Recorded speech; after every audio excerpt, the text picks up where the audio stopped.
하나님의 부르심을 받고 주일 예배 자리로 나오신 여러분을 환영하고 축복합니다. 다 같이 묵도하심으로 우리 하나님께 영과 진리로 예배 드리시겠습니다.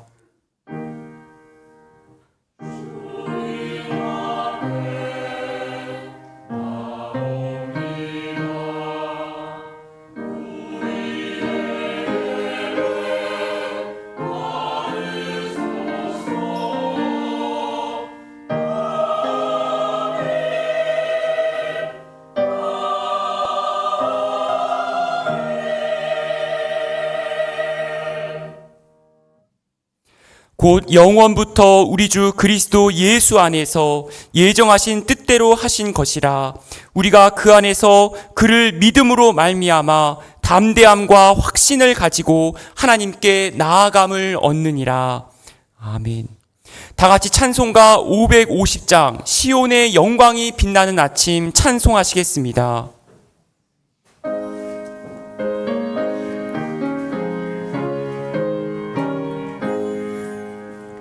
시온의 영광이 빛나는 아침, 어둡던 이 땅이 밝아오네. 슬픔과 애통이 기쁨이 되니 시온의 영광이 비춰오네. 시온의 영광이 빛나는 아침, 매였던 종들이 돌아오네. 오래전 선지자 꿈꾸던 복을 만민이 다 같이 누리겠네. 보아라, 광야에 화초가 피고 말랐던 시냇물 흘러오네. 이 산과 저 산이 마주쳐 울려 주 예수는 종을 찬송하네. 땅들아 바다야 많은 섬들아 찬양을 주님께 드리어라. 싸움과 죄악이 가득한 땅에 찬송이 하늘에 사무치네. 아멘.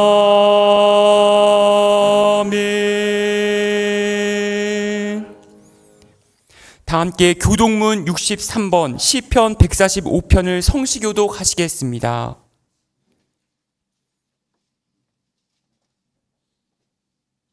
왕이신 나의 하나님이여, 내가 주를 높이고 영원히 주의 이름을 송축하리이다.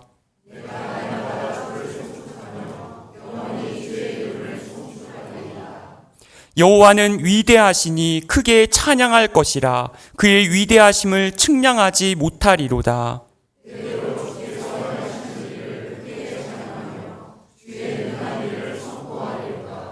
주의 존귀하고 영광스러운 위엄과 주의 기이한 일들을 나는 작은 소리로 읊조리리이다.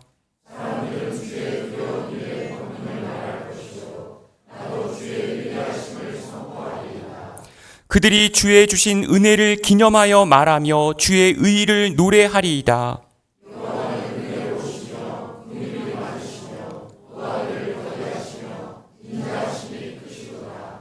여호와께서는 모든 것을 선대하시며 그 지으신 모든 것에 긍휼을 베푸시는 도다.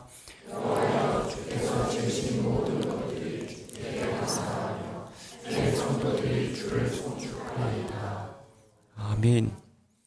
다 함께 한 주의 삶을 돌아보시면서 주보와 화면에 나와 있는 참회의 기도를 하나님께 올려드리겠습니다.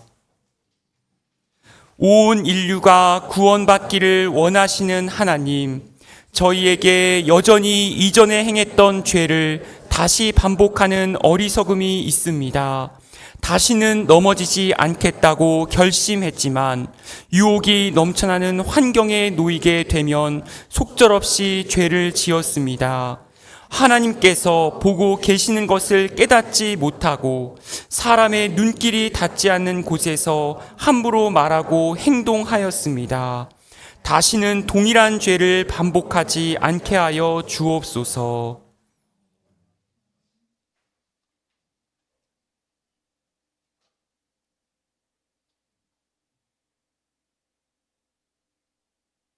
전능하신 하나님께서 우리를 사랑하셔서 우리 주 예수 그리스도를 통하여 모든 죄를 용서하시고 성령을 통하여 선하게 살 힘을 주십니다. 이제 주님의 평화를 누리십시오. 아멘. 이 시간 주위에 계신 교우님들과 함께 평화의 인사를 나누는 시간을 갖겠습니다. 주님의 평화가 함께 하십니다. 주님의 평화가 함께 하십니다. 주님의 평화가 함께 하십니다. 이 시간 자리에 앉으셔서 우리의 신앙을 하나님과 교우님들 앞에 고백하는 시간을 갖겠습니다. 나는 전능하신 아버지 하나님, 천지의 창조주를 믿습니다. 나는 그의 유일하신 아들, 우리 주 예수 그리스도를 믿습니다. 그는 성령으로 잉태되어 동정녀 마리아에게서 나시고 본디오 빌라도에게 고난을 받아 십자가에 못 박혀 죽으시고 장사된 지 사흘 만에 죽은 자 가운데서 다시 살아나셨으며 하늘에 오르시어 전능하신 아버지 하나님 우편에 앉아 계시다가 거기로부터 살아있는 자와 죽은 자를 심판하러 오십니다. 나는 성령을 믿으며 거룩한 공교회와 성도의 교제와 죄를 용서받는 것과 몸의 부활과 영생을 믿습니다. 아멘.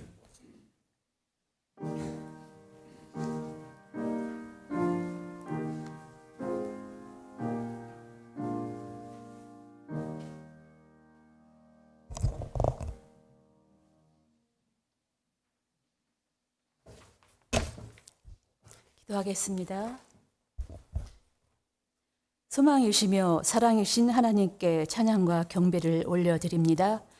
이 복된 주일을 허락하시어 오색으로 물든 삼의 동산에 저희를 불러주시고 하나님의 말씀을 붙들며 인도하신 은혜에 감사드립니다. 한 주간 저희와 동행하시며 눈과 귀가 되시어 삶의 자리마다 붙들어주신 은혜에 감사드립니다. 주님, 지난 한 주 동안 저희 생각과 말과 행동이 주님의 뜻에 맞지 못했던 모든 순간을 용서하여 주시고 예수님의 보혈로 깨끗하게 하여 주시옵소서. 오늘 드리는 예배가 마음과 정성을 다한 산 제사가 되게 하시고 주님께서 기뻐 받으시는 예배가 되게 하옵소서. 사랑의 하나님, 하나님의 거룩함이 삶의 공동체의 삶 속에서 나타내도록 붙들어 주시며 세상을 밝히는 등불이 되게 하옵소서. 선교 주일 저희 교회가 말씀 위에 서서 잃어버린 영혼을 품는 공동체가 되게 하소서. 오늘 말씀을 전하시는 정대경 목사님을 성령 충만케 하시고 영육간의 강건함을 더하셔서 언제나 하나님만을 받들게 하옵소서. 예배를 섬기는 모든 손길 위에 은혜와 평강을 부어 주시옵소서. 또한 이 나라를 이끌어가는 위정자들에게 지혜를 더하시고 하나님만을 경외함으로 이 나라를 다스리게 하옵소서. 오늘도 예배 가운데 함께 하시는 주님을 찬양하며 예수님의 이름으로 기도드립니다. 아멘.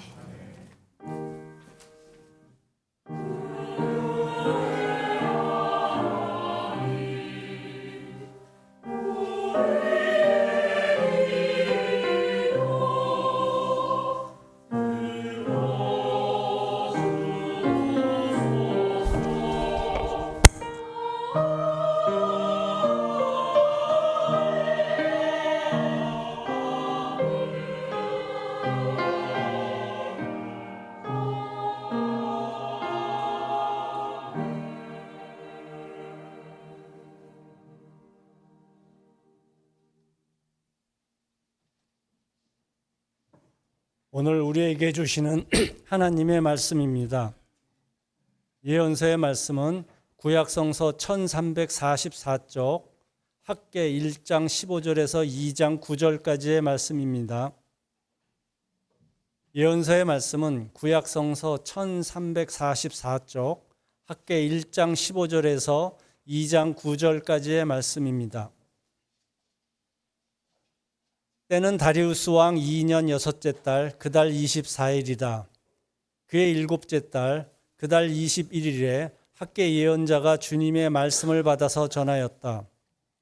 너는 스알디엘의 아들 수룹바벨 유다 총독과 여호사닥의 아들 여호수아 대제사장과 남아있는 백성에게 전하여라.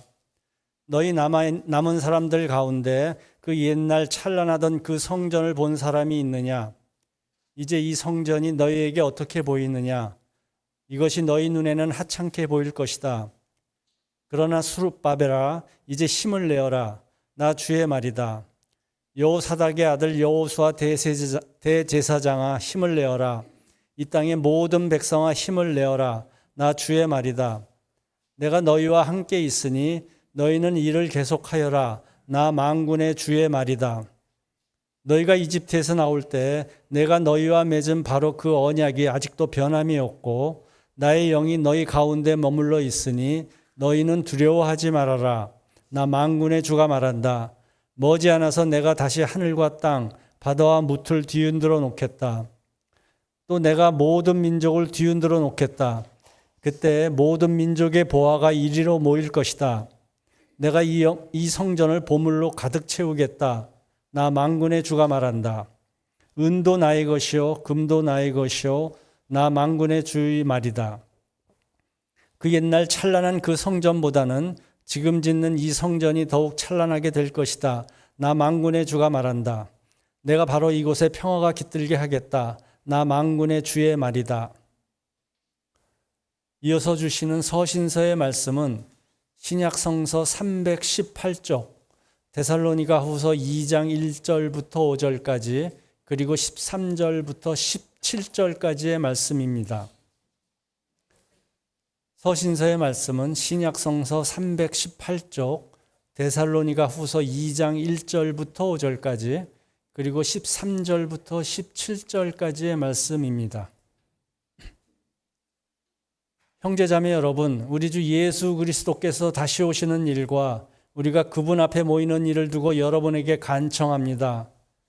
여러분은 영이나 말이나 우리에게서 받았다고 하는 편지에 속아서 주님의 날이 벌써 왔다고 생각하게 되어 마음이 쉽게 흔들거나 당황하는 일이 없도록 하십시오. 여러분은 아무에게도 어떤 방식으로도 속아 넘어가지 마십시오. 그날이 오기 전에 먼저 믿음을 배신하는 일이 생기고 불법자, 곧 멸망의 자식이 나타날 것입니다.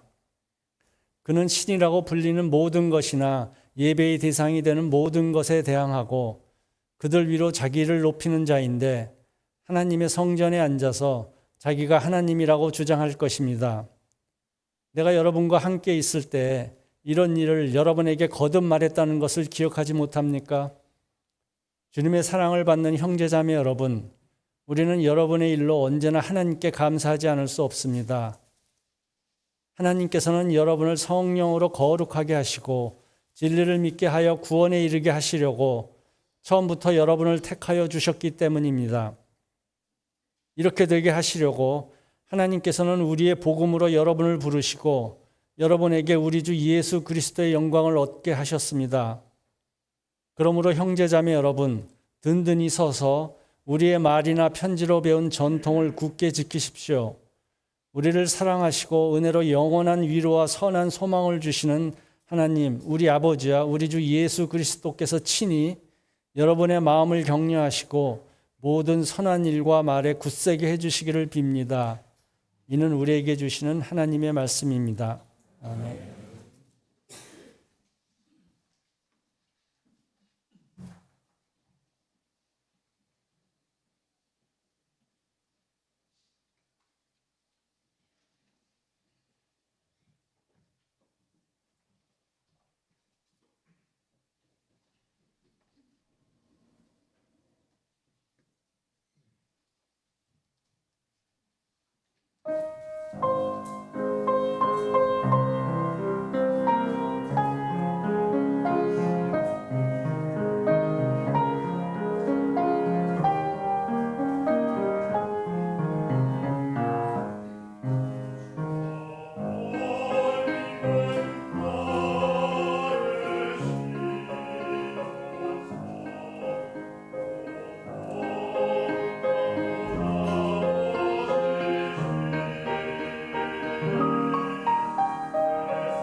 아멘. 귀한 찬양 감사드립니다.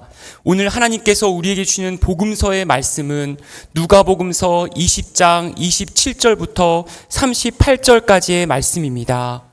신약 126쪽에 기록되어져 있습니다. 제가 봉독하겠습니다. 부활이 없다고 주장하는 사두개파 사람 가운데 몇 사람이 다가와서 예수께 물었다. 선생님, 모세가 우리에게 써주기를 어떤 사람의 형이 자식이 없이 아내를 남겨두고 죽으면 그 동생이 그 형수를 맞아들여서 뒤를 이을 아들을 자기 형에게 세워주어야 한다 하였습니다. 그런데 7 형제가 있었습니다. 마디가 아내를 얻어서 살다가 자식이 없이 죽었습니다. 그래서 둘째가 그 여자를 맞아들였고 그 다음에 셋째가 그 여자를 맞아들였습니다. 7 형제가 다 그렇게 하였는데 모두 자식을 남기지 못하고 죽었습니다. 나중에 그 여자도 죽었습니다. 그러니 부활 때에 그 여자는 그들 가운데서 누구의 아내가 되겠습니까? 7이 다 그 여자를 아내로 맞아들였으니 말입니다. 예수께서 그들에게 말씀하셨다. 이 세상 사람들은 장가도 가고 시집도 가지만 저 세상과 죽은 사람들 가운데서 살아나는 부활에 참여할 자격을 얻은 사람은 장가도 가지 않고 시집도 가지 않는다. 그들은 천사와 같아서 더 이상 죽지도 않는다. 그들은 부활의 자녀들이므로 하나님의 자녀들이다.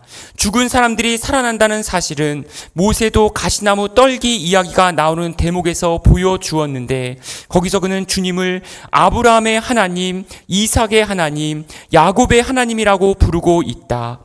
하나님은 죽은 사람들의 하나님이 아니라 살아있는 사람들의 하나님이시다. 모든 사람은 하나님과의 관계 속에서 살고 있다.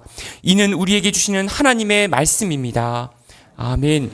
이제 정대경 담임 목사님께서 나오셔서 올바른 신앙이라는 제목으로 말씀을 선포하실 때에 큰 은혜 받으시기 바랍니다.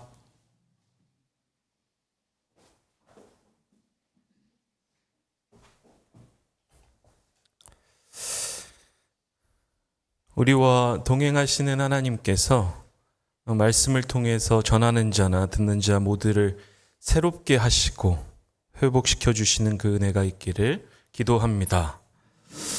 오늘은 그 데살로니가 후서 본문을 중심으로 말씀을 좀 나눠 보려고 하는데, 데살로니가서는 제가 그 새마을교회에 온 다음에 이제 2번째로 다루는 본문입니다. 언제 다뤘는지 기억하시는 분이 계시면 제가 따로 식사를 대접하도록 하겠습니다. 당연히 기억 안 나시죠, 그렇죠? 저도 실은 기억이 안 납니다. 그래서 예전 자료들을, 설교문들을 찾아보는 거죠. 작년 12월에 저희가 이 데살로니가 전서를 가지고서 말씀을 한번 나눴더라고요. 오늘은 데살로니가 후서 2장을 중심으로 말씀을 나눠보려고 합니다.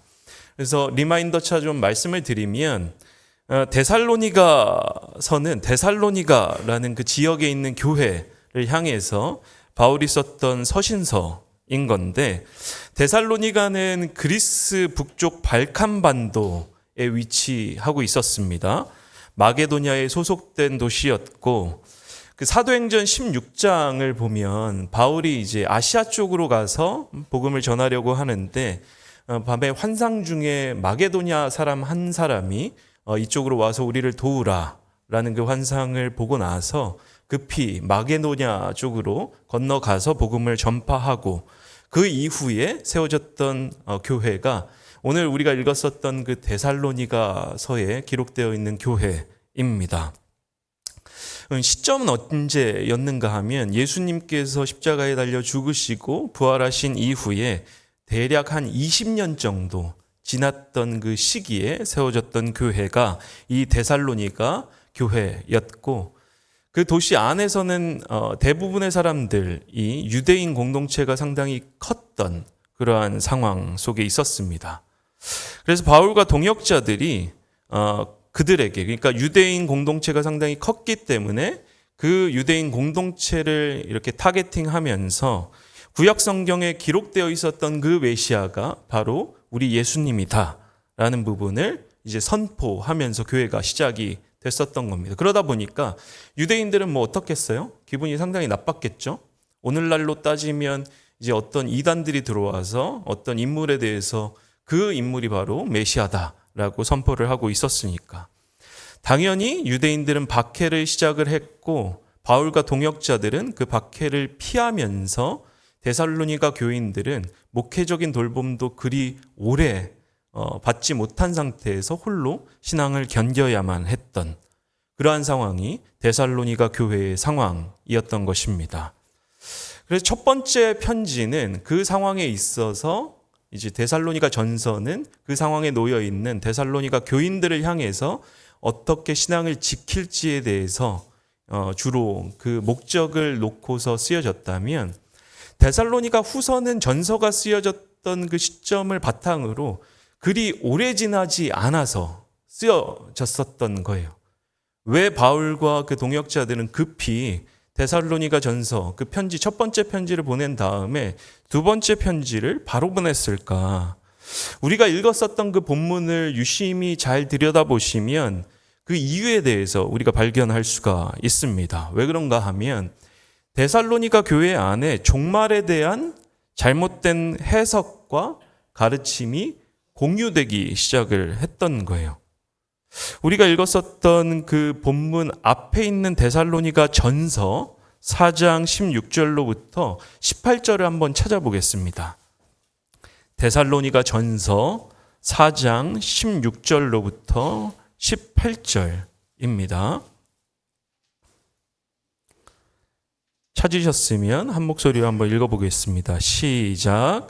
주님께서 호령과 천사장의 소리와 하나님의 나팔 소리와 함께 친히 하늘로부터 내려오실 것이니 그리스도 안에서 죽은 사람들이 먼저 일어나고 그 다음에 살아남아 있는 우리가 그들과 함께 구름 속으로 이끌려 올라가서 공중에서 주님을 영접할 것입니다. 이리하여 우리가 항상 주님과 함께 있을 것입니다. 그러므로 여러분은 이런 말로 서로 위로하십시오. 자, 지금 읽었었던 그 내용을 잘 기억을 하시고 연이어서 5장 2절로부터 4절도 함께 읽어보겠습니다. 5장 2절로부터 4절입니다. 시작. 주님의 날이 밤에 도둑처럼 온다는 것을 여러분은 자세히 알고 있습니다. 사람들이 평안하다, 안전하다 하고 말할 그때에 진통이 오는 것과 그것을 피하지 못할 것입니다. 그러나 형제자매 여러분은 어둠 속에 있지 아니하므로 그날이 여러분에게 도둑과 같이 덮치지는 않을 것입니다. 아멘.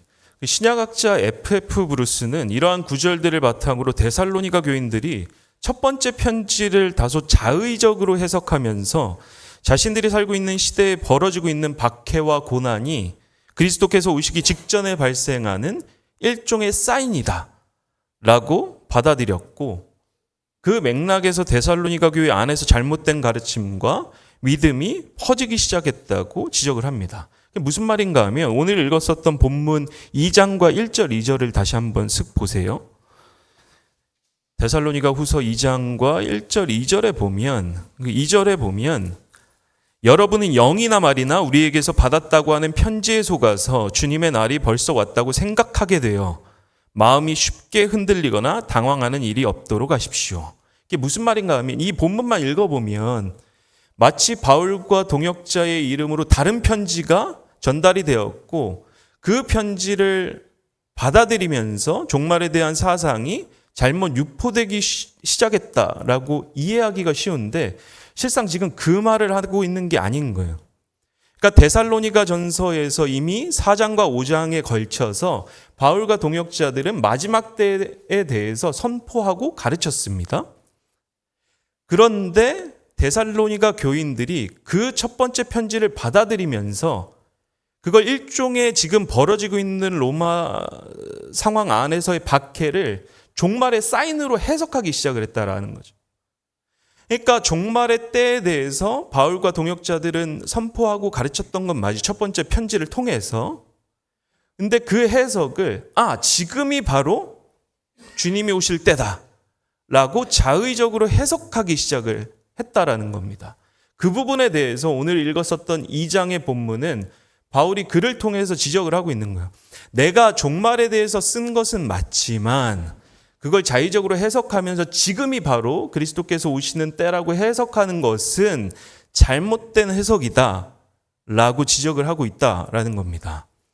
우리가 이 본문을 보면서 좀 염두에 두어야 할 것은 성경은 해석이 필요한 문서입니다. 경전인 것입니다. 성경의 층위들을 보면 우리가 간편하게 좀 발견할 수 있는 것들은 제가 여러 번 문자적인 해석과 비유적인 해석이 구분돼야 되는 것들에 대해서는 이야기를 했었죠. 우리는 모든 구절들을 문자적으로 해석하고 있지 않습니다. 그렇죠? 문자적으로 해석했으면 여러 번 말씀드렸죠. 우리 눈 한쪽이 없거나 손이 좀 하나가 없거나 그러니까 눈으로 범죄하면 눈 뽑아버리고 손 잘라버리고 뭐 그랬어야 되는 거예요. 그렇죠? 그렇지 않죠. 그러니까 문자적인 층위와 비유적인 층위를 구분하면서 이제 우리는 성경을 해석하고 있는 것들을 볼 수가 있습니다. 근데 문제는 우리가 해석하고 있음에도 불구하고 해석하고 있지 않다라고 생각하는 그러한 관점 때문에 이제 기독교 신앙 안에서 여러 가지 문제점들이 불거지기 시작을 하는 겁니다. 이 이야기를 왜 하는가? 우리가 신앙생활을 하면서 경계해야 할 것은 내가, 우리 공동체가, 나만, 우리 공동체만 진리를 제대로 파악하고 있다는 그 우월주의, 선민사상을 우리는 경계해야 합니다. 제가 이 말씀을 준비하면서 옛날 일이 좀 생각이 났었어요. 제가 지금은 학원 선교를 하고 있지만 예전에는 해외 선교를 위해서 신학교를 들어갔었습니다. 그래서 그 20대 때 주로 몸을 담고 있고 교육을 받았던 선교단체가 하나가 있는데 실명을 거론하면 조금 그러니까 그 선교단체에서 이제 주로 이야기하고 있었던 그 구호가 하나 있었는데 우리는 히스토리 메이커다 라고 하면 대충 선교에 관심이 있는 분들은 어떤 단체인지 아실 거예요. 찾아보셔도 됩니다. 잘못된 건 아니니까. 근데 이 히스토리 메이커라는 구호를 왜 내세웠는가 하면 이 선교단체에서 중점적으로 붙들고 있는 성경의 구절이 하나 있었습니다. 마태복음 24장 14절입니다. 뭐라고 기록되어 있는가 하면 이 하늘나라의 복음이 온 세상에 전파되어서 모든 민족에게 증언될 것이다. 그때야 끝이 올 것이다. 이 구절을 중심으로 모든 성경을 해석하는 거예요. 그래서 뭐라고 이야기를 했는가 하면 모든 미전도 종족에게 복음이 증거되면, 전파가 되면 그리스도의 재림이 이루어질 것이다. 다른 말로 우리가 미전도 종족에게 모두 전도하면 그리스도께서 다시 오실 것이고 우리는 그렇게 역사를 만드는 자들이 될 것이다. 그래서 그 당시에 매년 이제 선교 컨퍼런스에 참여하게 되면 청년들이 한 2,000명에서 3,000명 정도 모이거든요. 우리가 이렇게 학벌로 나누는 건 좀 그렇지만 그 중에 반수 이상이 스카이 출신들이었습니다. 그런데 문제는 이 구절 하나로 모든 성경을 해석하면서 미전도 종족의 숫자를 계속해서 보여줬던 거예요. 제가 참여하던 시점에서의 미전도 종족 숫자가 한 6,000에서 한 5,000 왔다 갔다 하는, 집계하는 그 단체들마다 조금씩 다르니까. 그러면서 뭐라고 이야기를 했는가 하면 10년 내에 주님 다시 오실 거다.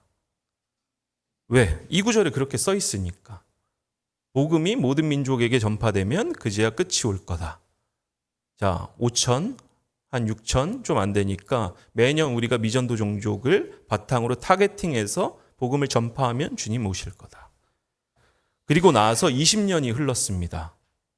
우리 주님은 아직 안 오셨죠. 그러니까 이 말씀이 진리를 담고 있는 건 맞죠.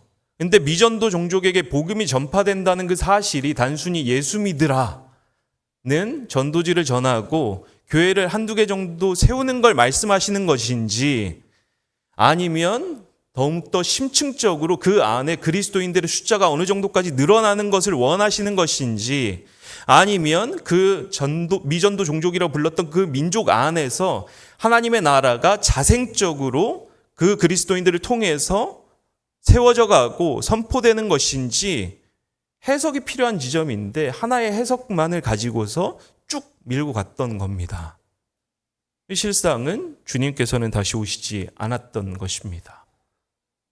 우리가 신앙생활하면서 조심해야 할 것은 일종의 엘리트주의거나 선민사상 같은 겁니다. 다른 말로 우리가 우리만, 내가 나만 진리를 잘 파악하고 있고, 다른 사람보다, 다른 공동체보다 우리가 하나님을 더욱 잘 알고 있고 하나님과 가깝다, 이러한 생각을 하는 순간 우리는 올바른 신앙으로부터 벗어날 개연성들이 스물스물 깊어지기 시작할 수가 있다라는 겁니다. 교회의 역사를 보면 초기 교회 때부터 지금까지 계속 이루어지고 있는 역사가 이런 역사인 거예요. 성경 시대에도 이러한 모습들이 불거지기 시작을 했습니다. 고린도 교회를 잘 보시면 고린도 전서 14장 27절로부터 30절, 33절에서 이렇게 이야기를 합니다. 고린도전서 14장 27절로부터 30절을 한번 같이 읽어볼까요? 고린도전서 14장 27절로부터 30절입니다. 고린도전서 14장 27절로부터 30절입니다. 찾으셨으면 한 목소리로 한번 읽어보겠습니다. 시작. 누가 방언으로 말할 때에 둘 또는 많아야 셋이서 말하되 차례로 말하고 한 사람은 통역을 하십시오. 통역할 사람이 없거든 교회에서는 침묵하고 자기에게와 하나님께 말하십시오. 예언하는 사람은 둘이나 셋이서 말하고 다른 이들은 그것을 분별하십시오. 그러나 앉아있는 다른 사람에게 계시가 내리거든 먼저 말하던 사람은 잠잠하십시오. 33절에 뭐라고 기록되어 있는가 하면 하나님은 무질서의 하나님이 아니라 평화의 하나님이십니다. 무슨 말인가 하면 하나님의 계시와 하나님의 말씀과 하나님의 가르침이라는 것은 소수 집단이나 소수의 사람들에게만 주어지는 것이 아니라 하나님의 공동체 모두에게 주어진다라는 사실입니다. 그렇기 때문에 내가 하나님을 깊이 체험하고 하나님의 진리에 대해서 깊이 알고 있다면 같은 공동체에 속해 있는, 같은 교회에 속해 있는 그리스도인들이라는 그 사람들에게도 하나님의 진리와 하나님의 말씀이 선포되어 있다라는 그 사실을 겸손히 인정하고 우리가 함께 신앙생활을 어우러져서 살아갈 때 비로소 하나님의 진리가 더욱 깊어지는 줄로 믿습니다. 우리가 기억해야 할 것은 하나님은 나의 하나님이기 이전에 우리의 하나님이라는 사실입니다. 주님은 우리 공동체만의 머리이시기 이전에 이 땅의 모든 교회들의 머리라는 사실입니다. 이를 고백할 때 우리는 겸손히 하나님의 얼굴을 구하고 하나님과 동행할 줄로 믿습니다. 간혹 가다가 우리가 신앙생활을 하면 그런 워딩들을 쓰는 교인분들을 심심치 않게 만날 때가 있었어요. 삼회교회에서는 못 만나본 것 같은데 다른 교회에서 이제 사역을 할 때 하나님이 우리 교회를 특별히 사랑하셔서 얼마나 좋아. 하나님이 우리 교회를 특별히 사랑하셔서 우리에게는 이러한 고난들을 피하게 하시고 이러한 축복들을 주시고. 근데 잘 생각을 해보면 하나님이 특별히 사랑하시는 교회가 어디 있습니까? 하나님의 몸된 교회들은 다 사랑하시는 겁니다. 우리가 그렇게 워딩들을 쓰고 그렇게 살아갈 때 마치 하나님이 누구는 차별하고 누구는 그렇지 않은 것처럼, 누구는 더 사랑하고 누구는 그렇지 않은 것처럼 오해할 수가 있는데 그게 하나님의 본심이 아니고 그게 하나님의 말씀이 아닌 거예요. 그렇기 때문에 우리는 겸손히 하나님의 얼굴을 구할 때 우리의 삶 안에서 주신 그 축복들 뿐만 아니라 다른 사람들에게 주셨던 그 축복과 그 말씀들에도 경청할 수 있는 겸손한 자세가 필요한 것입니다. 그럼에도 불구하고 우리 신앙에는 기준이 있습니다. 신앙적 차원의 옳고 그름을 판단하는 기준이 있다라는 사실입니다. 튤립을 좋아하시는 분 있으세요? 튤립 꽃. 그러고 보니까 요즘에 튤립을 본 적이 좀 오래된 것 같아요.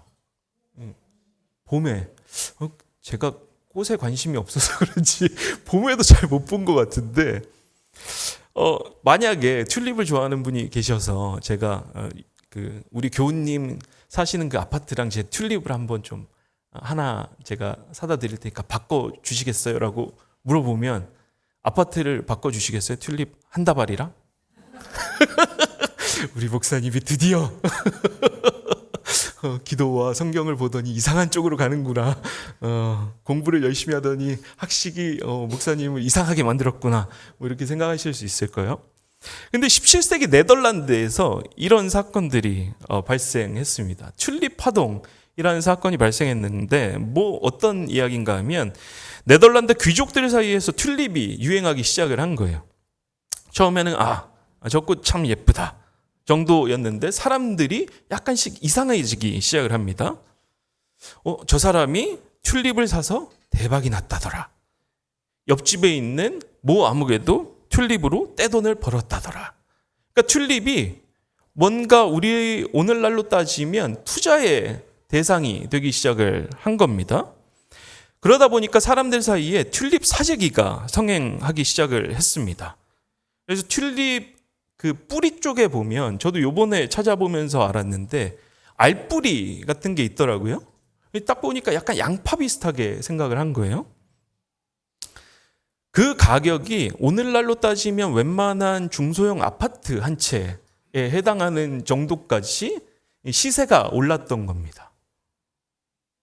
근데 잘 생각을 해보면 사람들이 저걸 왜 사기 시작했고 튤립 알뿌리의 가치가 왜 저렇게 높아지기 시작을 한 거죠? 저게 그만한 가치가 있는지 없는지를 평가하기 이전에 대부분의 사람들이 휩쓸려서 저걸 사재기 시작을 하니까 그만큼 가격 자체가 치솟게 되었던 겁니다.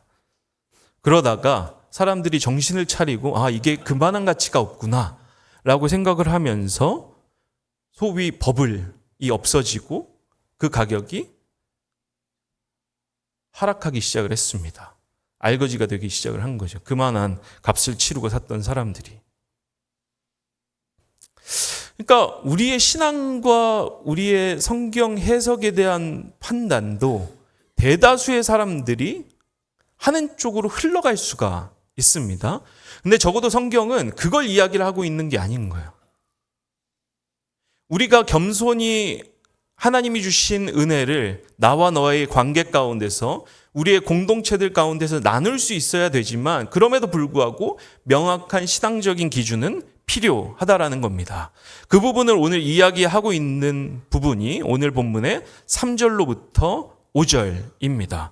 우리가 한번 다 함께 같이 읽어봤으면 좋겠는데 우리가 읽었었던 본문 데살로니가 후서 2장 3절로부터 5절입니다. 찾으셨으면 한 목소리로 한번 읽어보겠습니다. 시작. 여러분은 아무에게도 어떤 방식으로도 속아 넘어가지 마십시오. 그날이 오기 전에 먼저 믿음을 배신하는 일이 생기고 불법자 곧 멸망의 자식이 나타날 것입니다. 그는 신이라고 불리는 모든 것이나 예배의 대상이 되는 모든 것에 대항하고 그들 위로 자기를 높이는 자인데 하나님의 성전에 앉아서 자기가 하나님이라고 주장할 것입니다. 내가 여러분과 함께 있을 때에 이런 일을 여러분에게 거듭 말했다는 것을 기억하지 못합니까? 아멘. 15절에 보면 이러한 구절도 쓰여 있습니다. 그러므로 형제자매 여러분, 든든히 서서 우리의 말이나 편지로 배운 전통을 굳게 지키십시오. 그러니까 바울이 이 구절들에서 이야기하고 있는 종말의 징조들, 믿음을 배신하는 일, 불법자, 곧 멸망의 자식이 나타나는 일, 이러한 것들은 구약 시대로부터 예수님의 시대로까지 쭉 이야기되고 있었던 부분들이었던 거예요. 그러니까 마지막 때가 도래할 건데 마지막 때가 되면 이러한 현상들이 일어날 것이다라고 구약 시대로부터 쭉 이 조건들이 공유되고 있었다라는 겁니다. 예수님도 실상 마태복음과 마가복음에서 뭐라고 이야기를 하시죠? 멸망에 가증한 것이 거룩한 곳에 서는 때, 그 때가 오면 종말이다. 그러니까 다시 말해서 지금 하나님의 말씀은 구약 시대로부터 예수님의 시대를 거쳐서 사도 바울과 오는 날까지 쭉 이어지고 있다는 것입니다. 그렇다면 우리는 성경을 읽고 해석할 때에 어떠한 기준을 바탕으로 해석할 것인가? 오늘 우리가 읽었었던 본문의 15절에 나와 있는 교회의 전통입니다. 교회의 전통이라는 건 뭘 의미하는가 하면 우리가 해왔던 관례들을 의미하는 것이 아니라 성경을 해석해 왔었던 그 스펙트럼을 이야기를 하는 거예요. 교회의 전통, 우리가 적어도 기독교 정통신앙에 들어와 있다라고 인정하는 교단과 교파들에서 성경을 해석해 왔던 그 범주들이 있는데 이 범주 안에서 우리가 성경을 해석해야 된다라는 것입니다. 신천지가 왜 이단이고 사입이죠? 구원파가 왜 이단이고 사입입니까? 하나님의 교회, 안상홍 증인회. 요즘에는 김길자였나요?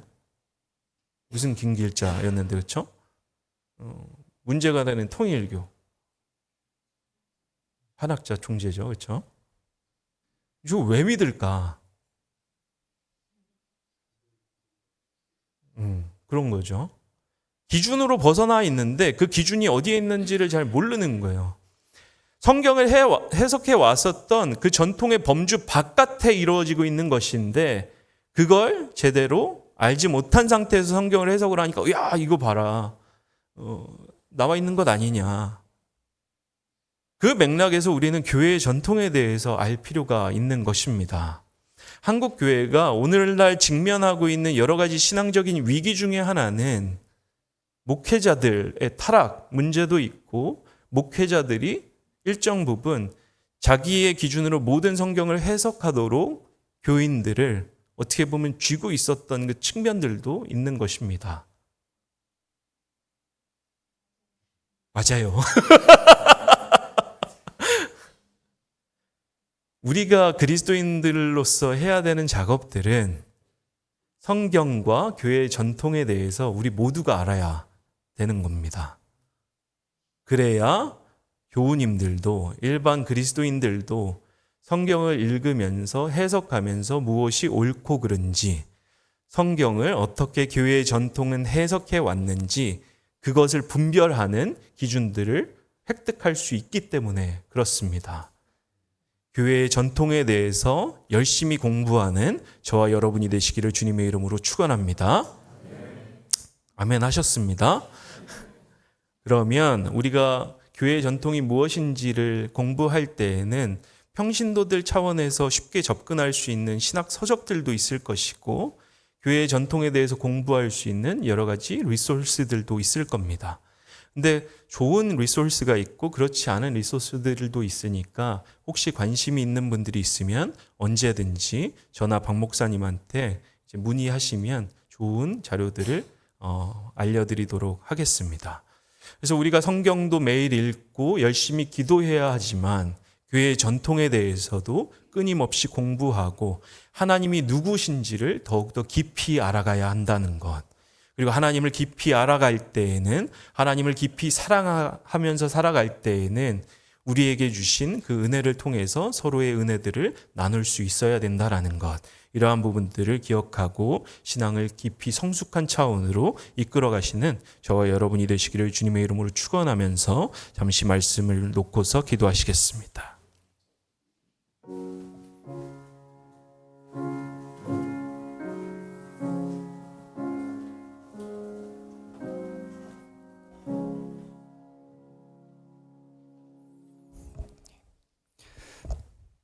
귀한 말씀 감사드립니다. 주신 말씀 기억하면서 찬송가 366장 어두운 내 눈 밝히사 찬송하시겠습니다.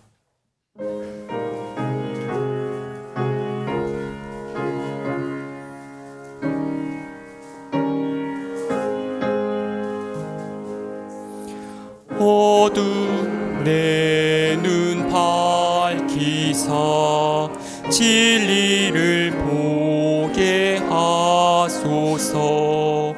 진리의 열쇠 내게 주사 참빛을 찾게 하소서. 깊으신 뜻을 알고자 엎드려 기다리오니 내 눈을 뜨게 하소서. 성령이여 막혀진 내 귀 여시사 주님의 귀한 음성을 이 귀로 밝히 들을 때에 내 기쁨 한량 없겠네. 깊으신 뜻을 알고자 엎드려 기다리오니 내 귀를 열어주소서. 성령이여 봉해진 내 입 여시사 복음을 널리 전하고 차가운 내 맘 녹여주사 사랑을 알게 하소서. 깊으신 뜻을 알고자 엎드려 기다리오니 내 입을 열어주소서. 성령이여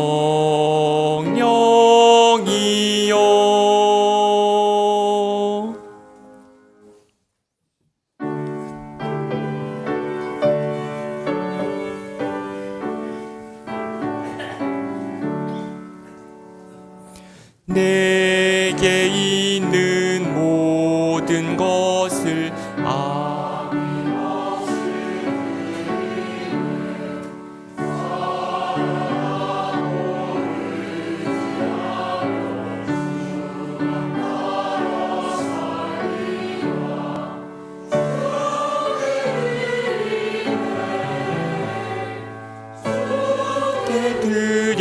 드리네. 사랑하는 구주 앞에 모두 드리네.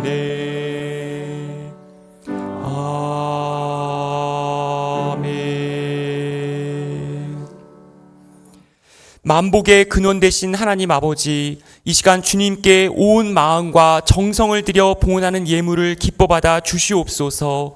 물질이 있는 곳에 저희의 마음도 있다고 하셨사오니 차고 넘치도록 주시는 주님께 온전히 기쁜 마음으로 드리게 하여 주시옵소서. 봉헌 예물을 온전히 올려드릴 때에 아까워하지 아니하고 자랑하지 아니하며 오직 주님께서 허락하신 은혜에 대한 감사가 흘러넘치는 예물 되게 하여 주시옵소서. 예물을 드리는 저희의 중심을 주님께서 보시고 더욱 상상할 수 없는 은혜로 채워줄 줄 믿으며 특별히 오늘 드려지는 손길마다 기억하여 주시고 하나님의 은혜로 회복되는 귀한 역사가 있게 하여 주시옵소서. 오늘 드려지는 봉헌 예물만이 아니라 저희가 삶의 자리에서 순간순간 드리는 마음과 시간을 하나님께서 귀하게 사용하여 주셔서 오직 예수 그리스도께서 함께 하시는 하나님 나라가 이 땅 가운데 임하게 하여 주시옵소서. 오늘 담임 목사님 귀한 말씀을 저희의 마음 가운데 아로새롭게 하여 주시옵시고 삶의 변화가 있게 하여 주셔서 한 주간 살아갈 힘과 능력을 통하여 저희의 삶이 온전히 하나님께 봉헌되는 귀한 삶 드려지게 하여 주시옵소서. 예수 그리스도의 이름으로 기도드립니다. 아멘.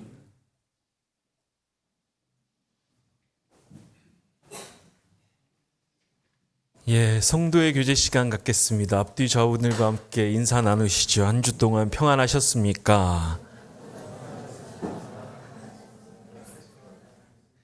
예, 교회 소식 몇 가지 알려드릴 텐데 그 나눠드린 주보의 뒷면을 참조해 주시면 감사하겠습니다.